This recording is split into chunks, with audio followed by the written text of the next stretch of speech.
Bonjour à tous, nous sommes ravis de vous retrouver pour un nouvel épisode de Radio Conso.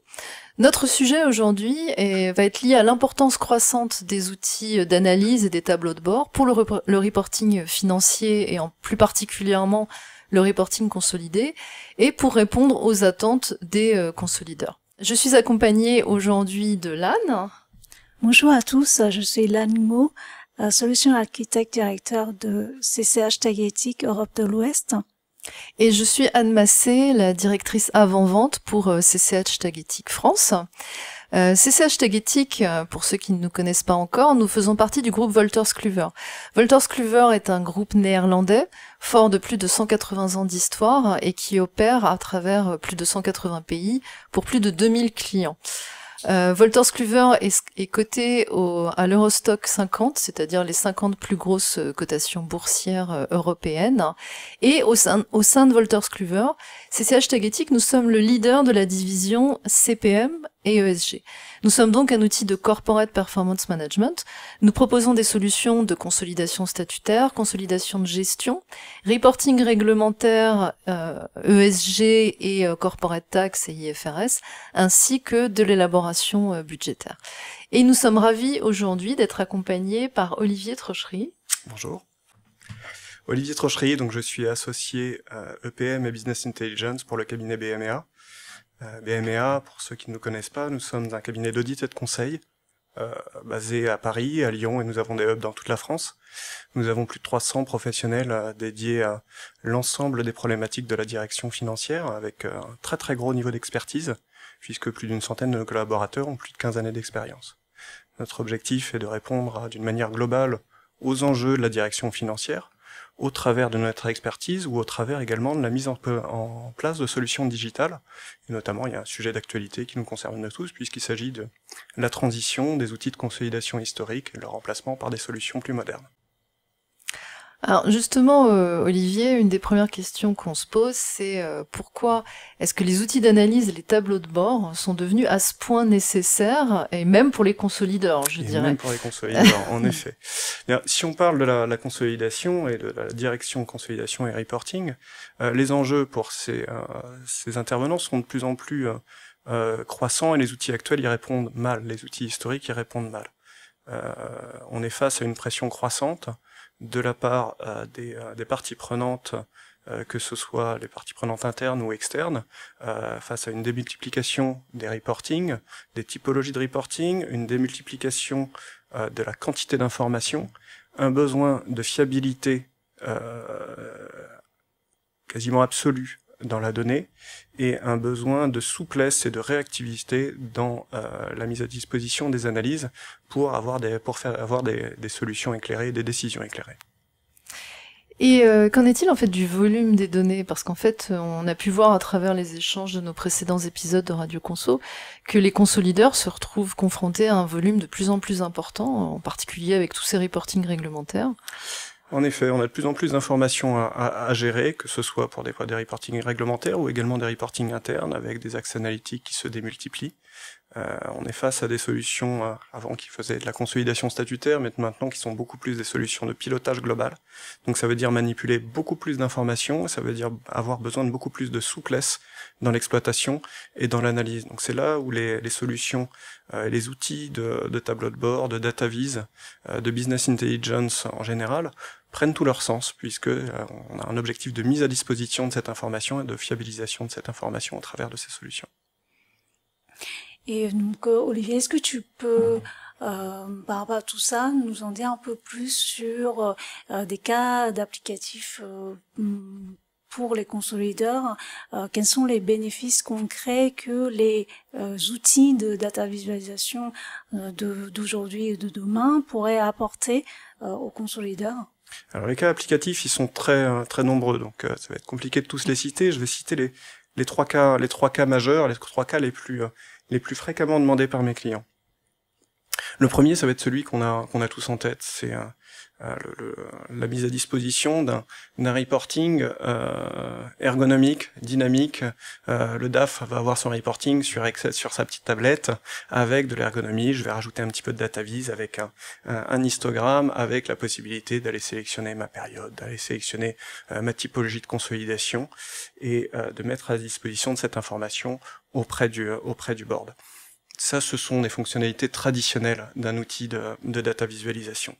Pour le cas du consolideur, l'outil de data visualisation et de BI, il va pas transformer, on va pas remplacer les fonctionnalités traditionnelles d'un outil de reporting consolidé. Ça va être un plus, néanmoins, pour la partie analyse et fiabilisation de la consolidation. Pourquoi ? Parce que je vais pouvoir facilement trouver des points d'investigation en comparant facilement le N versus le N-1 ou versus le budget. Je vais pouvoir trouver des éléments à analyser, je vais avoir directement dans la BI la capacité, au travers de fonctionnalités de drill down, trouver l'origine des écarts ou l'origine des points d'investigation. Ou également, j'ai un autre client qui m'a demandé de faire un récapitulatif des écritures qu'il a passées d'une période à une autre par typologie d'écriture. Et ça me permet très très rapidement de savoir est-ce que j'ai pas oublié, par exemple, une écriture d'imposition différée. Ça me permet également de fiabiliser mon processus.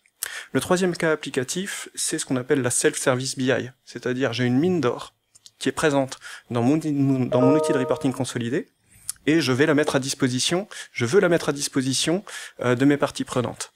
Eh bien, pour manipuler un outil, vous êtes bien placé pour le savoir, il faut quand même un petit peu de formation, parce que ce sont des outils qui ont beaucoup de fonctionnalités, et il faut savoir comment les utiliser. Eh bien, au travers de la business intelligence, j'ai la capacité de démocratiser cette information et de la mettre à disposition de personnes qui n'ont pas été formées sur l'outil, mais qui ont quand même cette capacité à naviguer dans la mine d'or que constitue cet outil de reporting consolidé. Et puis enfin, j'ai une autre thématique, c'est plutôt pour les outils d'ancienne génération. J'ai un de mes clients qui m'a dit, en fait, moi j'ai un petit peu de mal à faire venir les nouveaux utilisateurs avec un outil qui date de la fin des années 90. Ça permet de moderniser un petit peu et faire du neuf avec du vieux. Donc c'est également un autre cas applicatif pour booster les outils un petit peu historiques. Oui, c'est pour attirer de nouveaux talents. Et exactement, puis, ouais. Exactement. Cette dimension technologique qui est toujours importante. Et l'IA dans tout ça ? Alors l'IA, en fait, elle va être utile, notamment dans le troisième cas applicatif, la self-service BI. On peut tout à fait imaginer que le rapport qui a été mis à disposition, il répond pas à un besoin très précis, à une analyse ad hoc de l'utilisateur. Donc on pourrait tout à fait imaginer un utilisateur qui va utiliser l'IA pour créer un nouveau tableau, une nouvelle analyse, sans être expert de l'outil de data visualisation. Voilà, je vais demander en langage naturel, je vais poser une question très précise sur un indicateur et dire que je veux le voir comparer sur 3 ans, sur 4 ans, sur 5 ans, et voir les écarts par rapport au budget ou par rapport au dernier forecast. Et l'IA va venir interpréter cette information en termes de requête auprès de l'outil pour venir après afficher le résultat auprès de l'utilisateur. Donc c'est un pas de plus vers la mise à disposition et la démocratisation de cette information consolidée. Et l'objectif final, c'est aussi pour gagner du temps, puis gagner en efficacité. On gagne en efficacité, on gagne en analyse, on gagne en pertinence de l'analyse, et puis également, quelque part, on gagne également en termes de plaisir à faire ce que l'on réalise. J'ai certains de mes clients qui m'ont dit, en fait, l'outil devient ludique. Je m'amuse à faire certaines analyses, ce qui n'était pas forcément le cas avec les fonctions traditionnelles des outils historiques. Et donc parmi tous ces cas d'applicatifs, tous ces besoins que tu vois chez les clients, quels sont selon toi les critères importants de choix d'un outil de data visualisation et plus particulièrement ou des fonctionnalités de data vis dans les outils de CPM aujourd'hui? Alors, il y a beaucoup de critères qui sont très importants et les deux premiers qui me viennent en tête. Le premier, ça va être l'ergonomie. Je mets à disposition un rapport final à mon directeur financier, au board ou une partie prenante. Il est hors des questions que l'utilisateur soit perdu dans la donnée, qu'il se pose des questions sur est-ce qu'il est en train d'interroger la bonne information ou comment est-ce qu'il doit investiguer telle ou telle fonctionnalité. Donc c'est très important que l'outil soit ergonomique, bien évidemment. Faire du beau avec de la donnée financière, c'est assez rare, mais maintenant on arrive à le faire, en effet. Donc ça, c'est le premier point, la facilité d'utilisation de la donnée. Le deuxième point, il est encore plus fondamental, bien évidemment, c'est la fiabilité de l'information. J'aurais beau mettre à disposition le rapport le plus ergonomique possible, le plus joli possible, avec toutes les fonctionnalités d'investigation, si mon information n'est pas fiable, je perds toute ma crédibilité en tant que producteur de cette information. Donc c'est là que les processus de contrôle de la donnée sont très importants, et notamment on a des relais au travers de connecteurs natifs à l'application, ou alors de tableaux de bord intégrés à la solution EPM, qui sont très efficaces et qui me permettent justement d'aller plus vite dans la fiabilisation de la donnée. Donc on parle ici des données financières, mais je pense que ça s'applique également aux données extra-financières. Exactement. Dans ces rapports, on va trouver également cette capacité à mixer des informations financières, non financières, au sein d'un data model qui est homogène et avec des éléments de définition qui vont être communs entre les différentes typologies de reporting. Et c'est également là qu'est l'intérêt de ces solutions, c'est prendre l'ensemble de l'information pour la mettre à disposition au bon niveau de l'utilisateur avec un bon niveau de fiabilité. Merci beaucoup. Olivier, ouais, merci pour toutes ces précisions. Alors, on a parlé de connecteurs DataVis, on a parlé d'intelligence artificielle, et justement, je vous propose maintenant qu'on regarde ensemble une petite démonstration des possibilités de DataVis dans CCH Tagetik, et en particulier notre connecteur Power BI et notre nouvelle fonctionnalité Ask AI intégrée dans CCH Tagetik qui vous permet de construire vos tableaux de bord à la demande grâce à une intelligence artificielle intégrée. Nous allons découvrir ensemble le nouveau dashboard de Tagetik Intelligent Analytics, le nouveau assistant en finance Ask AI. Pour l'utiliser, rien de plus simple, soit vous formulez vos demandes par écrit ou en passant par une commande vocale. Il y a une multitude de questions que nous pourrons les exploiter ensemble durant cette vidéo. On pourra interroger vos données, rédiger une enquête, vérifier les informations et parcourir le détail de la performance. Premièrement, nous commençons par interroger les données. Je vais demander à Ask AI de m'afficher les revenus nets de mon forecast 2025 par mois et par famille de produits. Instantanément, Ask AI restitue sur tous les revenus par produit sur tout le groupe. C'est une question de secondes. Ask AI a réussi à croiser les dimensions nécessaires et proposer le graphique adapté. Deuxièmement, une information nous emmène sur une autre. Maintenant, je vais rédiger une requête de données. Je vais lui demander affiche-moi le détail de revenus net de mon forecast 2025 pour un produit spécifique et par BU. Eh bien, Ask AI me restitue ces données-là en quelques secondes. C'était une tâche qui prenait des heures et là, elle est réalisée vraiment en quelques secondes.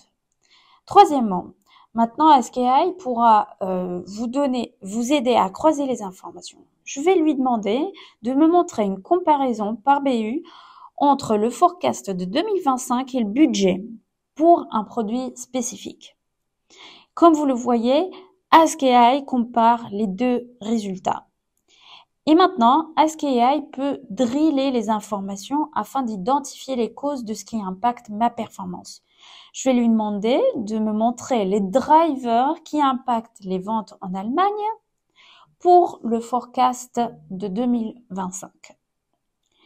Ask AI est en train de regarder des drivers au niveau des produits afin de me les restituer. Cette information peut vous aider, bien évidemment, soit de valider votre décision ou bien changer de direction. Cinquièmement, nous avons conçu Ask AI pour les entreprises internationales. Ask AI comprend 7 langues en écrit et en voix vocale, par commande vocale. Là, je lui demande en français de me présenter la valeur de l'intensité de carbone d'une année sur l'autre. Eh bien, Ask AI, pour répondre à des questions posées soit en italien, français, anglais, allemand, japonais, chinois et espagnol. Ask AI peut vous aider pour toutes les fonctions de finance, les analystes, les supply chain et les RH. Ils peuvent l'utiliser d'une manière simple et intuitive, pas besoin de requêtes ni d'être spécialiste en data. Eh bien, merci à vous d'avoir suivi avec nous ce nouvel épisode de Radio Conso et merci beaucoup à Olivier. Nous avons vu ensemble un certain nombre de points extrêmement intéressants sur toutes ces fonctionnalités de DataVis, en particulier pour la consolidation, ce qui est finalement une nouveauté puisque je dirais que les consolideurs jusqu'à présent paraissaient moins friands de ce genre de fonctionnalités, mais on voit que à présent ils le deviennent et ça devient vraiment très important pour eux. Et on a bien retenu les fonctionnalités clés qui sont la simplicité d'utilisation, l'automatisation, les données en temps réel, et puis toutes ces nouveautés liées aux connecteurs, liées même à l'intelligence artificielle. Vous allez pouvoir trouver dans les notes liées à l'épisode toutes les informations pour contacter Olivier avec les informations LinkedIn et les informations sur BMEA. Et nous vous retrouverons avec plaisir pour un prochain épisode de Radio Conso.